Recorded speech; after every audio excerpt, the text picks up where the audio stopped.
Hello বন্ধুরা, আসসালামু আলাইকুম। কেমন আছেন আপনারা সবাই? আশা করি ভালো আছেন, সুস্থ আছেন। আই হোক আমিও ভালো আছি। তো যেটা বলতেছিলাম, এখন একটু আমি সিমের বিচি রান্না করব। আপনারা তো দেখেছেন 2 দিন আগে আমি বাজার থেকে সিমের বিচি নিয়ে আসছিলাম, তো সাথে সাথে সেটা রান্না করা সম্ভব হয় নাই। সিমের বিচি আসলে বাছানোর পরিষ্কার করার একটা সময়ের ব্যাপার থাকে। তো পরিষ্কার করে আমি রেখে দিয়েছিলাম ফ্রিজে, হালকা একটু গরম পানিতে ভাপায় রেখে দিয়েছিলাম ফ্রিজে। তো সেটাই ফ্রিজ থেকে বের করলাম। ইলমা বলতেছিল মুরগির ডানা চামড়া দিয়ে সিমের বিচির তরকারি খাবে।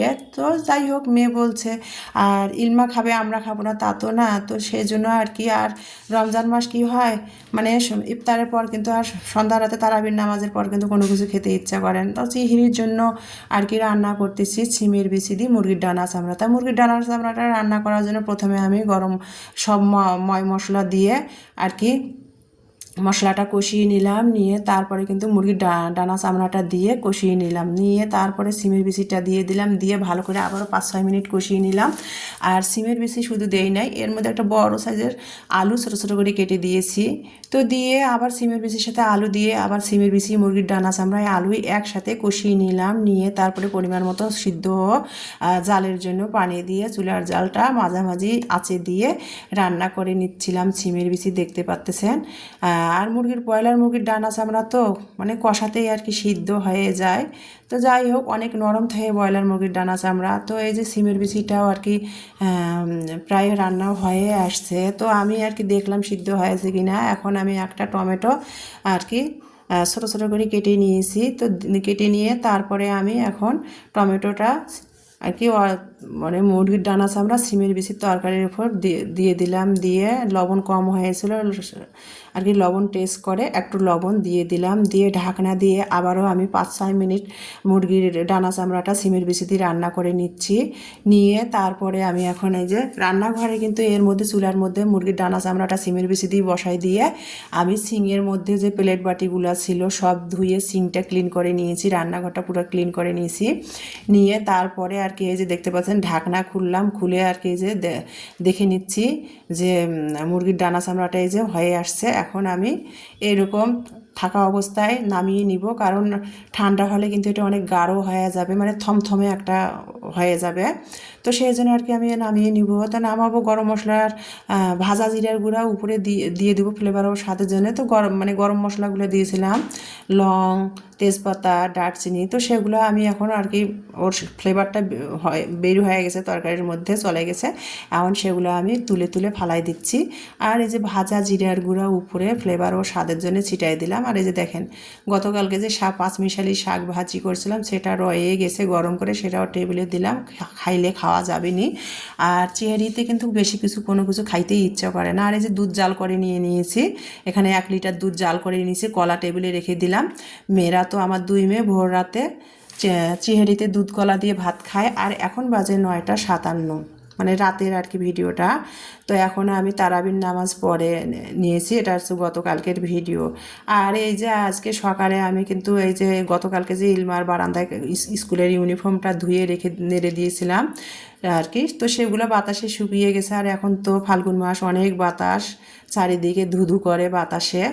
তো এই যে কাপড়গুলো সব বারান্দায় শুকিয়ে গেছে, এখন আমি কাপড়গুলো সব তুলে নিচ্ছি। আর এটা আর কি ভিডিওটা এখন শুরু করেছি আজকে সকাল 9টা থেকে, মানে 9:30 থেকে ভিডিওটা শুরু করলাম। আর রান্নার ভিডিওটা গতকালকে রাতে ছিল আর কি।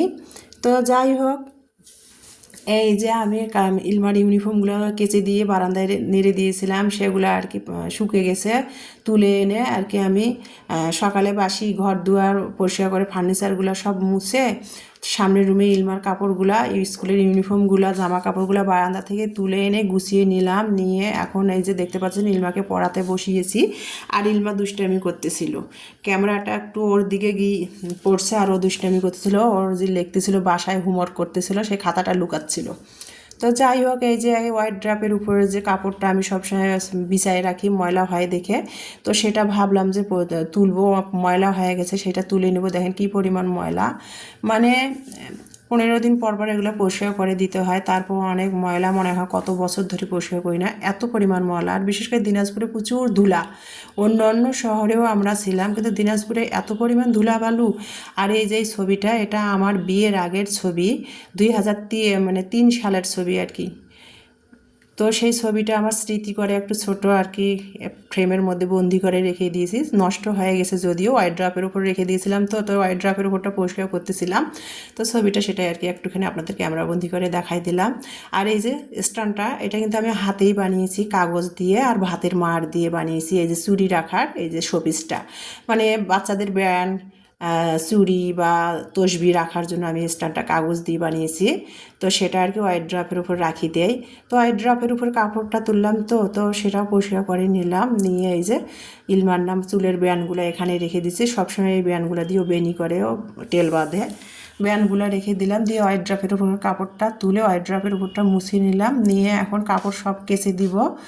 তো ইমানির রুমের ফার্নিচারগুলো আর কি টুকটাক পরিষ্কার করে নিচ্ছিলাম, তো সেটাই আপনাদের সাথে শেয়ার করলাম।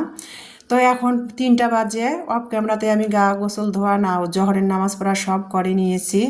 এখন 3টা বাজে চলে আসলাম রান্নাঘরে। ইমানি আজকে ওর ইন্টারের আর কি ফর্ম ফিল আপ করা, ফাইনালের ফর্ম ফিল আপ করার জন্য কলেজে গিয়েছে। 11টার দিকে লম্বা লাইন দিয়ে 11টা থেকে 3টা পর্যন্ত দাঁড়িয়েছিল সিরিয়ালে। ফর্ম ফিল আপ করে তারপরে বাসায় আসলো ইমানি। ওকে তো কিছু বলতেও পারতেছি না, ওর নামাজও কাজা হয়ে গেছে, জহরের নামাজ। ও একটু রেস্ট নিচ্ছিল। আমি 3টার দিকে আমি জহরের নামাজ কালাম পরে তেলাওয়াত করে চলে আসলাম রান্নাঘরে। একটু দুধ সেমাই রান্না করব। তো দুধ সেমাইটা রান্না করার জন্য রাহুলের যে লাচ্চা মানে লম্বা লাল সেমাইটা নিয়ে আসছি, সেটা একটু ভেজে নিলাম। অল্প একটু পরিমাণ মতো রান্না করব, তো নিলাম। আর এখানে 250 গ্রাম দুধ নিয়ে নিয়েছি। দুধ আর কি বাইরে এখন বরফ ছাড়া নাই, তো 250 গ্রাম দুধ পরিমাণ মতো ছিল, সেটাই নিয়ে নিয়েছি। সেমাইটা তো হালকা করে একটু টেলিয়ে নিলাম। আর এখানে আমি 2 চা চামচ মানে গুঁড়া দুধ আর কি দিয়ে দিলাম। দিয়ে এই যে দুধ সেমাইয়ের উপরে দিলাম, দিয়ে তারপরে দুধ সেমাইটা রান্না করে নিলাম। দুধ সেমাইটা রান্না করার জন্য কিন্তু আমি 2টা তেজপাতা, 2টা দারচিনি, 2টা সাদা এলাচি দিয়েছি, স্বাদ মতো একটু লবণ দিয়েছি, স্বাদ মতো চিনি দিয়ে তারপরে দুধ সেমাইটা রান্না করে নিলাম। একটু উপরে কাজু বাদাম কুচিয়ে দিলাম, কিশমিশ দিলাম, দিয়ে নামিয়ে নিলাম। নিয়েও টেবিলে পরিবেশন করে রেখে আসলাম ইফতারির জন্য। আর এখন এখানে ইমানি একটু ফ্রেশ হয়ে নামাজ পড়ে রান্নাঘরে চলে আসলে আমাকে হাতে হাতে হেল্প করতেছিল আর কি। চিকেন ফ্রাই করবে নাকি, এটাকে কি বলে জানি না আমি, চিকেন ফ্রাই তো বলে, সেটা খাবেই। তো ভাবলাম যে ইলমা তুমি 2 বোনে ইফতারের জন্য আর কি এটাই আজকে খাও, বেগুনি বানাবো না। 2 দিন ধরে এমনি তো বেগুনি বানাচ্ছি না। ইমানির প্রচুর অ্যালার্জির সমস্যা দেখা দিয়েছে, এই জন্য ওর চোখও অ্যালার্জি এমনই সমস্যা দেখা দিয়েছে, ওর চোখের কোনাটাও ফুলে গেছে। গতকালকে তো ওর চোখের জন্য আমি ড্রপ নিয়ে এসেছি, ওষুধ নিয়ে এসেছি, সেটা আপনাদের সাথে শেয়ার করে দিয়েছি। তো সেজন্য আর কি বেগুনি বানাবো না, যেগুলো খাইলে অ্যালার্জির সমস্যা বেশি দেখা দেয় সেই জিনিসগুলো আমি আর কোনো কিছুই বানাবো না।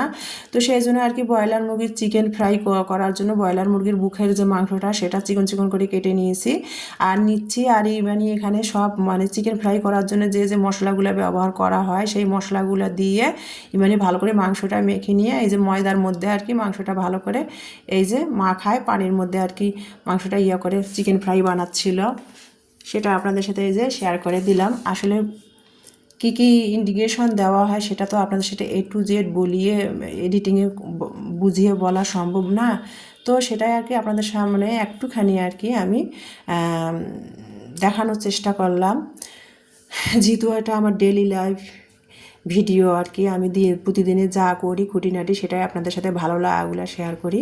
তো যাই হোক, চিকেন ফ্রাইটাও হয়ে গেল। এখন আমি আলুর পাকোড়া আজকে বানাবো। ওই যে বললাম মানে অ্যালার্জিযুক্ত খাবারগুলো কোনো কিছু তৈরি করতেছি না, আর আজকে আমি পেঁয়াজুও বানাবো না।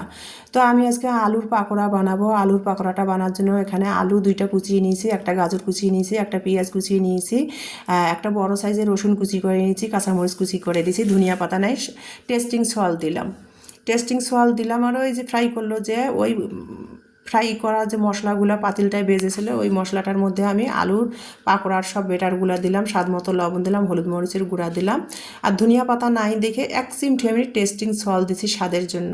দিয়ে সব বেটারগুলো একসাথে হাতের সাহায্যে মাখিয়ে গরম গরম তেলের মধ্যে আমি ভেজে নিলাম, নিয়ে যে টেবিলে পরিবেশন করে দিলাম ইফতারের জন্য।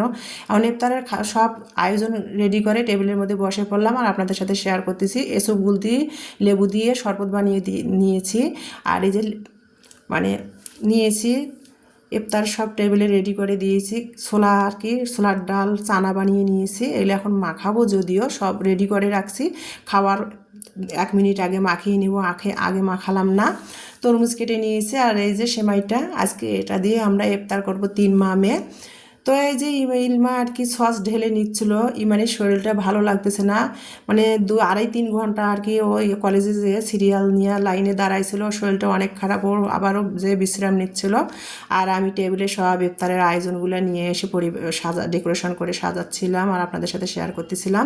আর এই যে ছোলার ডালটা দিয়ে যে চানা বানাবো সেটা আর কি শশা কুচি, মরিচ কুচি, পেঁয়াজ কুচি, আদা কুচি, সরিষার তেল, স্বাদ মতো লবণ দিয়ে মেখে নিচ্ছি, যেহেতু আর সময় নেই, আর 2 মিনিট পরে আজান দিবে, তো ইফতার করব। আর এখানে আজকে এই পর্যন্ত, এখন যেহেতু আজান দিয়ে দিবে তো ভিডিওটা আর বেশি বড় করব না, এখানে আজকে আপনাদের মাঝে বিদায় নিব। নেক্সট কোনো ভিডিওতে হাজির হব, ততক্ষণ সবাই ভালো থাকবেন, সুস্থ থাকবেন। আর আমার ভিডিওটা দেখার জন্য সবাইকে অসংখ্য অসংখ্য ধন্যবাদ। নেক্সট ভিডিও দেখার আমন্ত্রণ জানিয়ে শেষ করতেছি আজকে। আল্লাহ হাফেজ।